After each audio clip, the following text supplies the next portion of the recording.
Do you know that when someone sets out to commit a horrific crime, he always thinks that the police should never catch him? He tries to commit a perfect crime. But today we will talk about a case in which the criminal made every possible effort to hide himself, did not leave any clue, planned everything in advance. Yet, when the police found him, he himself was surprised. How did the police reach so quickly? This was an incident that became a big challenge for the police. This investigation was completely new and difficult for the local authorities. Hello friends. Today we are going to talk about the Poonam Pall case. This incident is related to a hill station called Matharan located in Raigad district of Maharashtra, which is about 85 to 90 kilometers from Mumbai. It is one of the famous tourist places of Maharashtra, where thousands of tourists come to visit every day. No kind of automobile, car or bike runs in Matharan. Only rickshaws and toy trains are the means of transport here. The livelihood of the local people runs from these rickshaws and the hotels, lodges and cottages built for tourists. Science Sedan Lodge, also called Suya Cottage in some reports, is located in the Indira Gandhi Nagar area of Matharan. It was run by a person named Ketan Ramain. This hotel was a little away from the main tourist places, so there was not much crowd here. On the morning of Sunday, the 12th of December, 2021, breakfast was prepared for the guests staying in the hotel. The hotel staff knocked on the doors of all the rooms to inform that breakfast was ready. Gradually all the guests came for breakfast, but the people of one room did not come out. When it got quite late, the hotel staff found it strange that despite the breakfast being given for free, no one came out of that room. Time passed, and when the cleaning of the room started in the afternoon, the cleaning staff knocked on the door of that room again. There was no response from inside. When Ketan Ramain was given this information, he himself knocked the door and thought that perhaps the guest had checked out without informing. But the door was locked from inside, and the keys had not been deposited. When there was no response, the door was opened with the master key. As soon as Ketan Ramain and the hotel staff entered the room, they saw that the room was in perfect order, as if no one had stayed there. No one's belongings were found there. When the bathroom was looked at, red paint splatters were seen on the walls, which gave off a strange smell. These marks were not there before. The cleaning staff started cleaning the room. When one of the cleaners bent down to sweep under the bed, he screamed. There was a dead body lying under the bed, with its head missing. Ketan Ramain immediately informed the Matharan police. The police reached the spot in no time and pulled the body out from under the bed. At first glance, it was clear that the body was that of a woman. But there was a big problem.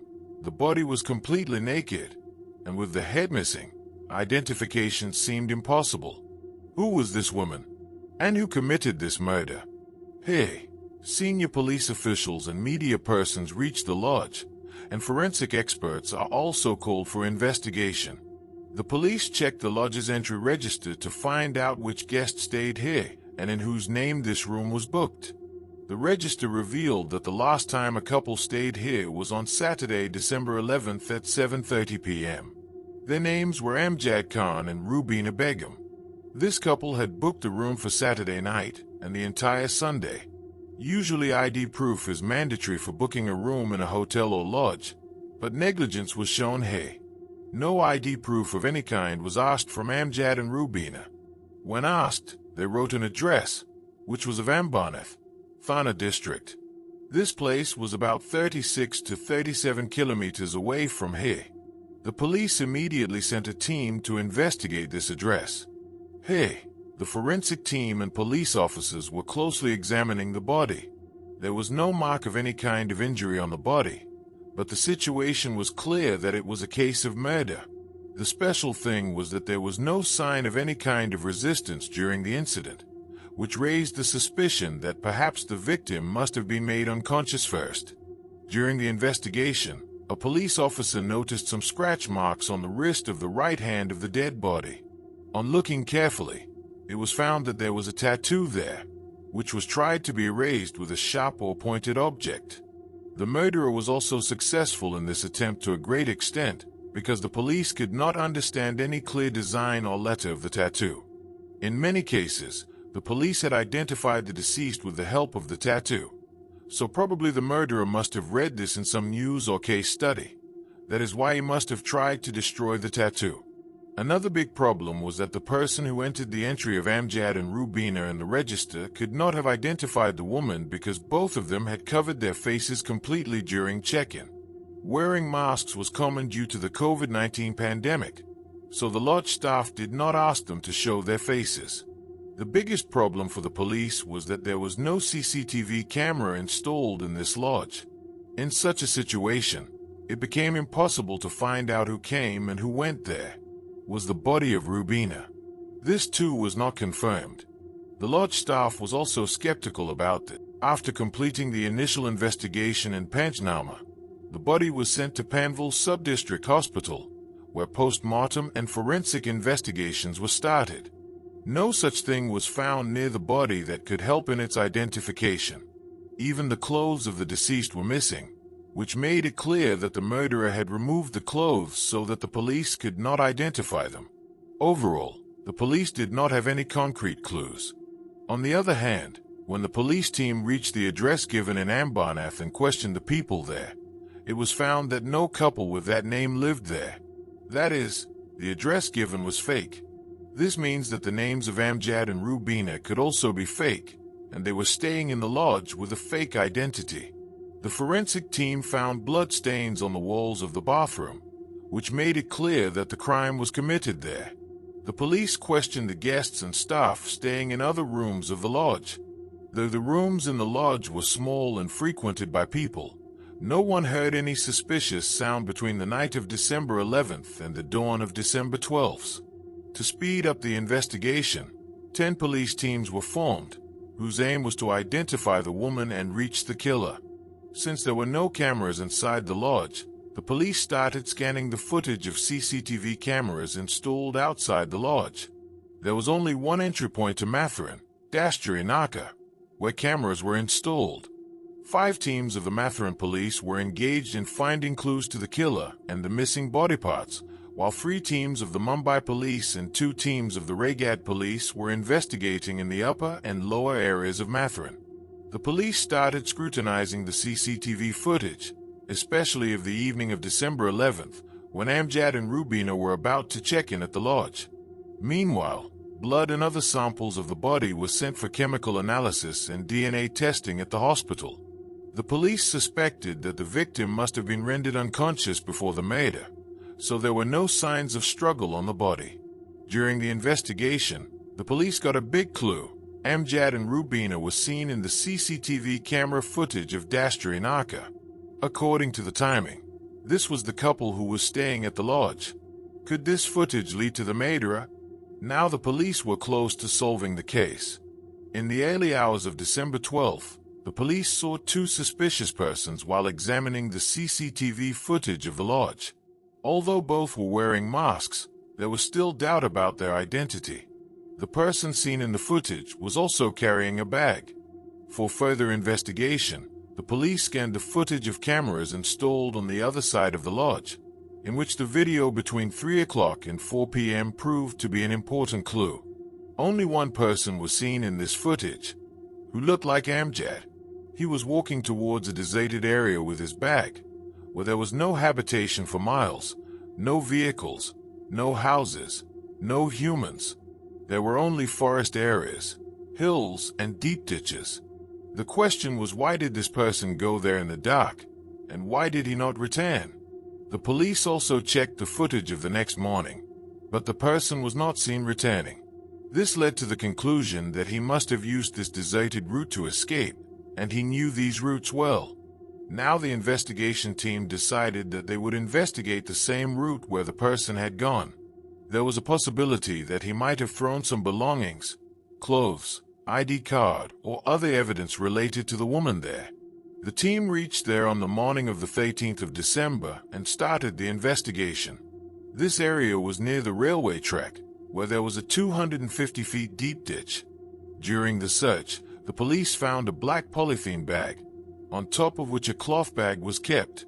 When looked at carefully, There were blood stains in it. On investigation, the police found 3 more polythene bags inside the bag, which contained something packed in them. When these were opened, the team found what they were looking for: a woman's severed head.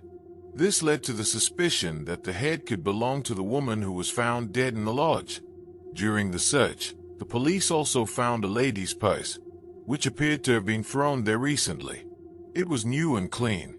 Inside the purse were makeup items and a prescription, on which the name of a medical store in Gorgon, Mumbai was written. This raised the possibility that the purse could belong to a woman living in Gorgon. The police contacted the Gorgon police and made inquiries at the medical store. Meanwhile, a senior officer got the idea to investigate the recently filed missing person reports. Information was received from the Banganagar police station in Gorgon that a missing complaint of a woman, Poonam Pall, was filed on the morning of December 13th. Poonam's family said that she was 26 years old and had left home on December 11th, saying that she was going for a walk with her husband, but did not return. Her mobile phone was also switched off since that night. When the police showed the pictures of the woman and the man captured in the CCTV footage of the lodge to Poonam's family, they immediately recognized the woman. It was Poonam. During the investigation, it was also revealed that the couple staying at the lodge had made the payment from a debit card, which was in Poonam's name. On extracting details from the bank, it was confirmed that the dead woman was Poonam, and not any Rubina. Poonam was married to Ram Silochan Pal in May 2021. It was an arranged marriage. Poonam was studying nursing and was practicing in a hospital, while Ram worked in the IT sector. Both of them were originally from Bhadohi district of Uttar Pradesh, but had settled in Maharashtra over the years. Though they had been married for 6 to 7 months, they were still not living together, as there is a ritual of Gauna in Uttar Pradesh, in which the bride stays in a maternal home for some time after marriage. This period can be from 6 months to 3 years, which is decided by the families. So Poonam had not yet gone to her in-laws' house, but the husband and wife used to meet on weekends and talk on the phone. On December 11th, Poonam left home saying that she would meet her husband, but when she did not return, her brother Rajesh Pal called his brother-in-law Ram Silochan on the morning of December 12th.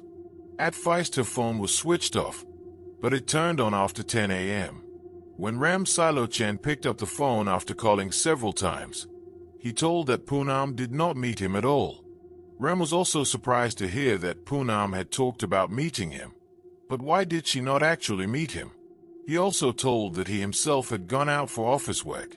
Police investigation made it clear that the woman found in the lodge was Poonam Pal, and the person with her was Ram Silochan Pal.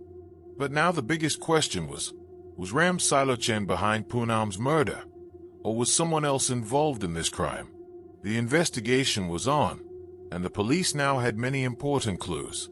Before questioning Ram Silochan at his home, the police took out his call details and location history. This revealed that his mobile was switched off from the afternoon of the 11th of December to 10:11 a.m. on the 12th of December. When the phone was switched off, his last location was in Kanda Colony, and when the phone was switched on, the same location was found. This made the police suspicious as to why he kept his phone switched off for about 20 to 22 hours, whereas he had never done so before. On the evening of the 13th of December, the police reached his house and talked to the family. The family said that Ram Silochan had gone out for office work and returned the next day. During interrogation, he was giving satisfactory answers to the police, which made it seem that he was telling the truth. But then an officer noticed a mark near his ear, which matched the person seen in the CCTV footage. The police got suspicious and took him to the police station and interrogated him rigorously. By December 14th, Ram Silochan confessed that he had killed Poonam. The two had been married for only 6-7 months and the Gauna had not even taken place. Yet why did he commit this crime? In fact, he had been planning it for months.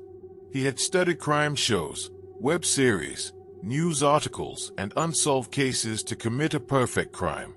Ram Silochan had taken his wife to Mathuran twice and checked the lodges there. He chose a lodge where ID was not required and no CCTV cameras were installed. On the day of the incident, December 11th, he called Poonam to Nerul. He left his phone at home so that the location would not be traced and told the family that he would be busy. Both wore masks to hide their identity. From Nerul, the two reached Mathurin and stayed at Sai Sadan Lodge.